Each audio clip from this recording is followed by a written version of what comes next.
हमारे channel haunting tube को subscribe करें और बेल आइकॉन दबाएं लेटेस्ट अपडेट्स पाने के लिए। दोस्तों, हाल ही में मैंने राजससन नाम की एक मूवी देखी है जो 2018 में रिलीज हुई थी। ये मूवी एक इंडियन साइकोलॉजिकल क्राइम थ्रिलर है जिसे राम कुमार ने डायरेक्ट किया है। राजससन को IMDb पे मिले हैं वुपिंग 8.7 स्टार्स आउट ऑफ 10 और ऑडियंस ने भी इस फिल्म को काफ़ी अप्रिशिएट किया है।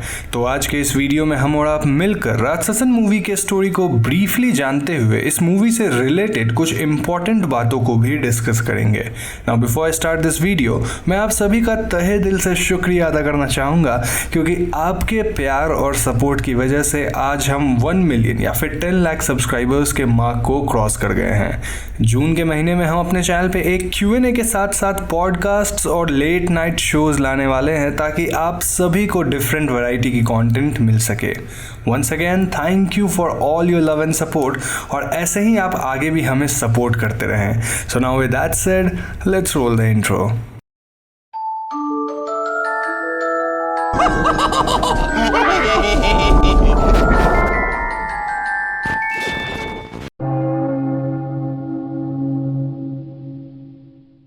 तो मूवी की शुरुआत 2 आदमियों से होती है जिन्हें एक लड़की की लाश मिलती है। इस लड़की का नाम संयुक्ता होता है और वो एक स्कूल गोइंग गर्ल थी। किलर ने संयुक्ता के आंखों को ड्रिल करके उसे बड़े ही बेरहमी से मारकर उसके बॉडी को एक पॉलीथीन बैग में डाल दिया था। दूसरी तरफ हम व्यूअर्स अरुण नाम के एक एस्पायरिंग फिल्म मेकर को देखते हैं जो कि साइकोपैथ्स के ऊपर एक फिल्म बनाना चाहता था, लेकिन अरुण के स्क्रिप्ट को बार बार रिजेक्ट कर दिया जाता था और फाइनली फैमिली के प्रेशर में आकर अरुण एक असिस्टेंट सब इंस्पेक्टर बन जाता है। असल में अरुण के पिता भी पुलिस में ही थे पर उनका देहांत हो चुका था, तो अरुण के जीजा जी जो कि पुलिस में ही थे वो अरुण को अपने फैमिली को सपोर्ट करने के लिए पुलिस में भर्ती करवा देते हैं। पुलिस में भर्ती होने के बाद अरुण अपनी बहन कोकिला, अपने जीजाजी दोस्त और अम्मू के साथ रहने लगता है। एक बार अरुण अम्मू को डांट खाने से बचाने के लिए अम्मू के रिपोर्ट कार्ड में दोस्त के सिग्नेचर फॉर्ज कर देता है। इतना ही नहीं, अरुण अम्मू का फादर बन के अम्मू के स्कूल भी जाता था, पर अम्मू के पकड़े जाने पे दोस्त अम्मू को एक दूसरे स्कूल में दाखिल करा देते हैं। इसी बीच अमुधा नाम के एक स्कूल गर्ल को कोई किडनैप कर लेता है और उसके पेरेंट्स को उनके कुत्ते के गले में एक गिफ्ट बॉक्स बंधा मिलता है। इस गिफ्ट बॉक्स के अंदर एक डॉल का सर था और इस डॉल के चेहरे के ऊपर कई निशान बने हुए थे। इतना ही नहीं, उस डॉल के बाल को निकाल दिया गया था, उसकी आंखें निकाल दी गई थी और उसके मुंह को भी डिस्टॉर्ट किया गया था। अरुण जब इस डॉल के सर को देखता है तो उसे संयुक्ता के केस की याद आती है क्योंकि एक तो अमुधा भी संयुक्ता की तरह स्कूल गोइंग लड़की थी जिसे किडनैप कर लिया गया था और इसके अलावा उस डॉल के सर पे जैसे मार्क्स बने थे ठीक वैसे ही मार्क्स संयुक्ता के डेड बॉडी के फेस पे मिले थे। संयुक्ता की आंखें भी उस डॉल की आंखों की तरह निकाल दी गई थी, उसके टीथ को भी तोड़ दिया गया था और दोनों के सर के बालों को भी अपरूट किया गया था। अरुण इन बातों को ACP लक्ष्मी के साथ शेयर करता है और वो कहता है कि कोई साइको किलर स्कूल की लड़कियों को किडनैप करके मार रहा है, पर लक्ष्मी अरुण के थियरीज को सीरियसली नहीं लेती। अरुण संयुक्ता के हॉस्टल जाकर कुछ इन्वेस्टिगेशंस करता है और उसे पता चलता है कि संयुक्ता के किडनैप होने के बाद कोई उसके नाम पर एक गिफ्ट छोड़ गया था जिसमें एक म्यूटिलेटेड डॉल का सर था। इसी दौरान पुलिस को खबर मिलती है कि अमुधा की लाश मिली है और अमुधा के बॉडी पर भी वैसे ही मार्क्स मिलते हैं जैसे डॉल के सर पर और संयुक्ता की बॉडी पर पाए गए थे। जब ऑटोप्सी का रिपोर्ट आता है तो डॉक्टर नंदन अरुण के थ्योरी को सपोर्ट करते हैं और वो कहते हैं कि ये काम किसी साइको की लड़का है जो कि स्कूल की लड़कियों को टारगेट कर रहा है। अरुण सजेस्ट करता है कि अमुधा की लाश को पब्लिक से दूर रखा जाए ताकि किलर को पब्लिक अटेंशन ना मिले। पहले तो पुलिस वाले अरुण की बातों से सहमत नहीं होते क्योंकि ये पुलिस प्रोसीजर के खिलाफ थी, पर बाद में वो इस प्लान को फॉलो करने के लिए राजी हो जाते हैं। अरुण का मानना था कि अगर किलर को पब्लिक अटेंशन नहीं मिलेगा तो वो अपने स्टेबल माइंड को खो देगा और लोगों का अटेंशन पाने के लिए वो कोई ना कोई गलती जरूर करेगा। अब पुलिस वाले अमुधा की लाश को डॉक्टर नंदन के एक सीक्रेट फैसिलिटी में रख देते हैं और वो केस को इन्वेस्टिगेट करने लगते हैं। मीनवाइल एक और लड़की मीरा जो अम्मू के पुराने स्कूल में पढ़ती थी उसे कोई किडनैप कर लेता है और अरुण को मीरा की टीचर विजय से पता चलता है कि मीरा स्कूल के बाद जिस ऑटो में गई थी उस ऑटो के पीछे एक रेड स्टार बना हुआ था। इसी बीच अरुण को पता चलता है कि मीरा की डेड बॉडी को पाया गया है और अरुण लोकेशन पे एक ऑटो की मदद से पहुंचता है। तभी अरुण नोटिस करता है कि इस ऑटो के पीछे वही रेड स्टार बना हुआ है जैसा कि विजी ने बताया था। अरुण इस ऑटो ड्राइवर से पूछताछ करता है और उससे अरुण को पता चलता है कि ये आदमी इनबराज नाम के एक स्कूल टीचर की मदद करता है जो कि स्कूल की लड़कियों से सेक्सुअल फेवर्स लिया करता है और उन्हें एक्सप्लॉइट करता है। अरुण इनबराज के घर जाता है पर उसे वहां इनबराज नहीं मिलता, लेकिन इनबराज की तस्वीर देखकर दोस्त अरुण से कहते हैं कि इनबराज अम्मू के करंट स्कूल में एक टीचर है। अरुण अम्मू के स्कूल जाता है जहां अम्मू की एक क्लासमेट अरुण को इनबराज तक लेकर जाती है और अरुण देखता है कि इनबराज क्लासरूम में अम्मू को एक्सप्लॉइट करने वाला था क्योंकि अम्मू के एग्जाम में कम मार्क्स आए थे। अरुण इनबराज को काफी मारता है और इनबराज को क्वेश्चन करने पे उसे पता चलता है कि इनबराज लड़कियों को एक्सप्लॉइट तो करता है पर उसने मीरा को या फिर किसी को भी नहीं मारा। इनबराज बताता है कि उस ऑटो वाले की मदद से उसने मीरा को अपने घर तो बुलाया था पर मीरा वहां से भाग गई, जिसके ठीक बाद मीरा एकदम से गायब हो गई थी। इनबराज को अपने घर के बाहर एक गिफ्ट का बॉक्स मिला था जैसे कि अमुदा के पेरेंट्स को मिला था। इनबराज की बातों से अरुण सोच में पड़ जाता है और इसी बीच इनबराज खुद को बचाने के चक्कर में एक पुलिस वाले को हॉस्टेज रखकर पुलिस की हिरासत से भागने की कोशिश करता है, लेकिन अरुण इनबराज को लिफ्ट में पकड़ लेता है और सेल्फ डिफेंस में वो इनबराज को शूट कर देता है। इसी बीच अम्मू को कोई उसके बर्थडे पार्टी से किडनैप कर लेता है और उसके घर के बाहर भी एक गिफ्ट बॉक्स मिलता है।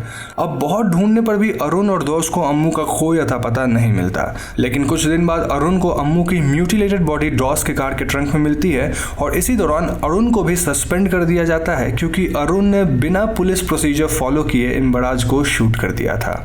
अरुण गुस्से में खुद ही इस साइको किलर को ढूंढने लगता है और एक दिन अरुण को मीरा के बॉडी से मिले मीरा के हियरिंग एड से एक ऑडियो क्लिप मिलती है।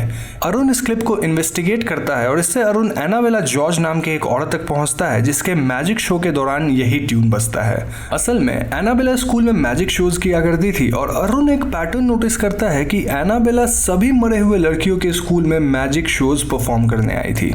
इतना ही नहीं, जब अरुण इन शोज के वीडियो फुटेजेस को सारे स्कूल में देखता है तो वो नोटिस करता है कि एनाबेल ने जिस लड़कियों को वॉलंटियर के तौर पे ऑडियंस से पिक किया था फॉर अ मैजिक एक्ट, उन्हीं लड़कियों को किडनैप करके मारा गया है।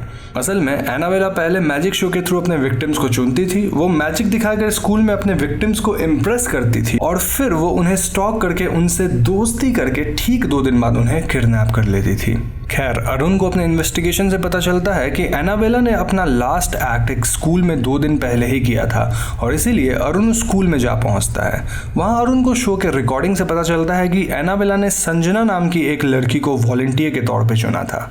अरुण संजना के क्लास में जाता है और वो संजना के क्लास के सभी लड़कियों से सावधानी और सतर्कता बरतने के लिए एडवाइस देता है।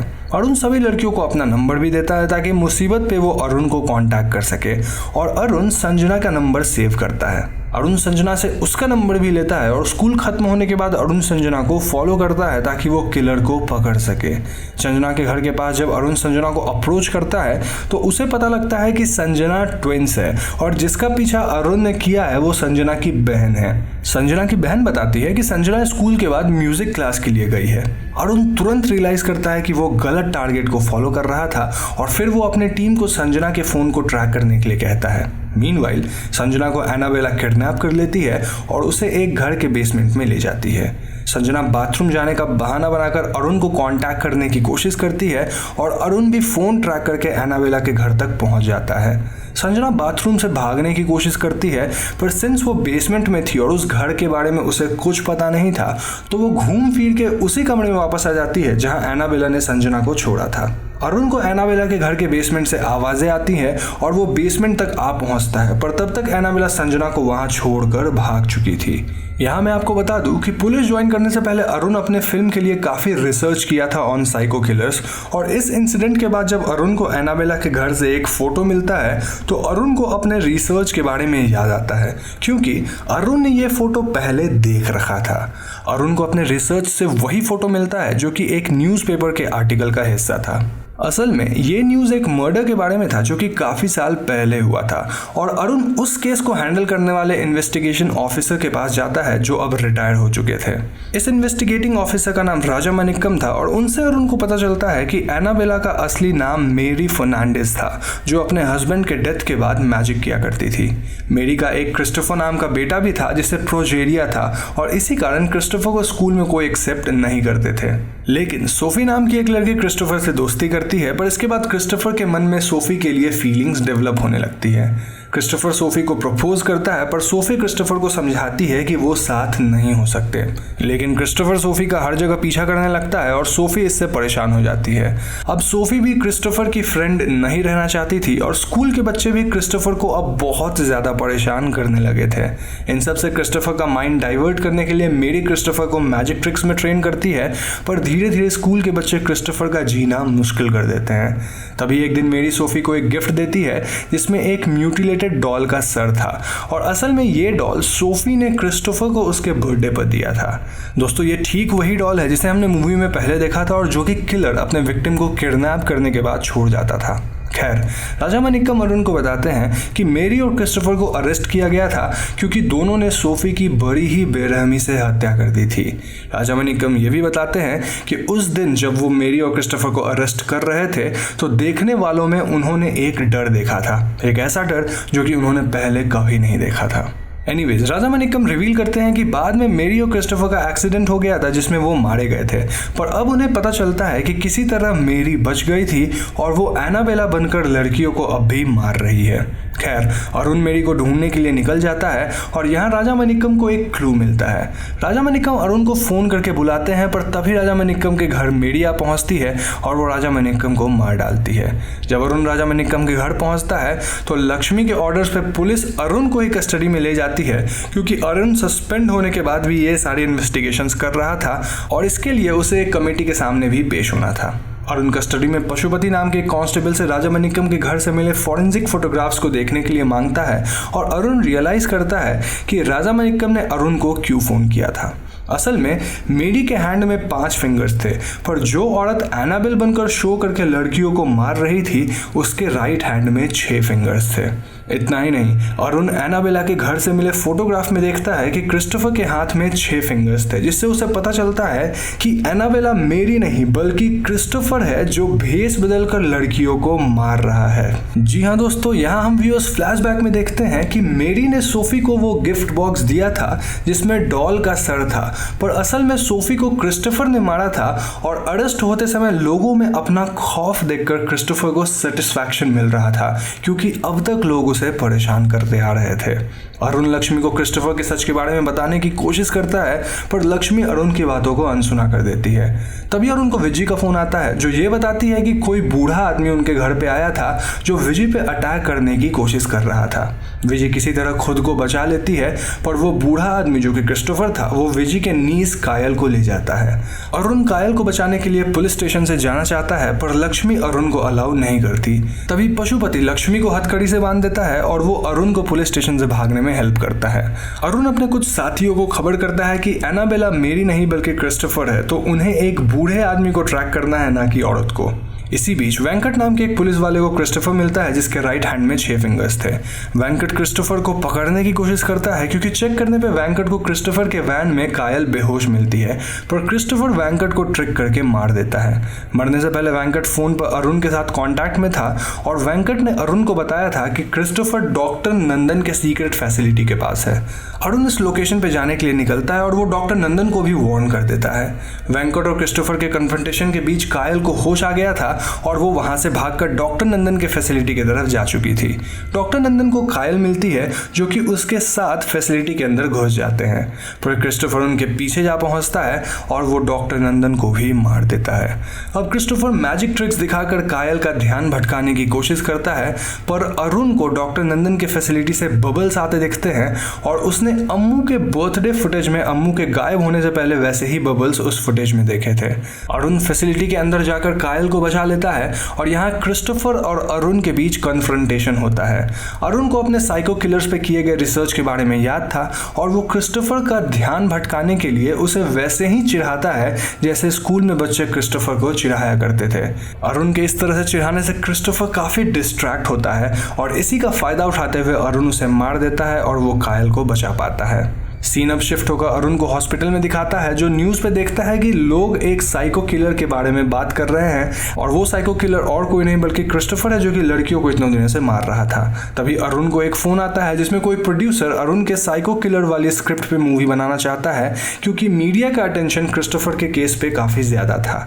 मूवी यहीं पर ख़त्म हो जाती है।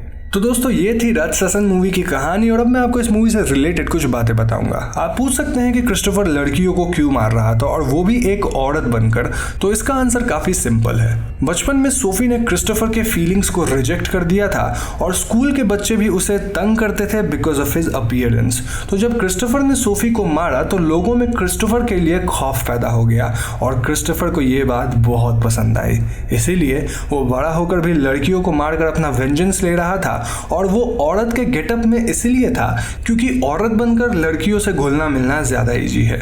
अब क्रिस्टोफर सिर्फ लड़कियों को ही टारगेट करता था और आपने नोटिस किया होगा कि मूवी में लड़कियों के लाश में उनके प्राइवेट पार्ट्स को बुरी तरह से म्यूटिलेट किया गया था, क्योंकि क्रिस्टोफर प्रोजेरिया के कारण स्टेराइल यानी इम्पोर्टेंट भी था, विच इज वाई सोफी उसे समझाती है कि वो साथ नहीं हो सकते। इसलिए क्रिस्टोफर अपने बदले के लिए सिर्फ लड़कियों को ही टारगेट कर रहा था और उनके प्राइवेट पार्ट्स को ही म्यूटिलेट करता था। इतना ही नहीं, मूवी का नाम भी साइको किलर के नेम पर राक्षसन रखा गया है, विच मीन्स डीमन। अब अगर रिकमेंडेशंस की बात की जाए तो मुझे ये फिल्म काफी दिलचस्प लगी and I would highly recommend you to watch this film. इस थ्रिलर फिल्म के हर एक एलिमेंट्स को परफेक्टली एग्जीक्यूट किया गया है एंड दैट इज अमेजिंग।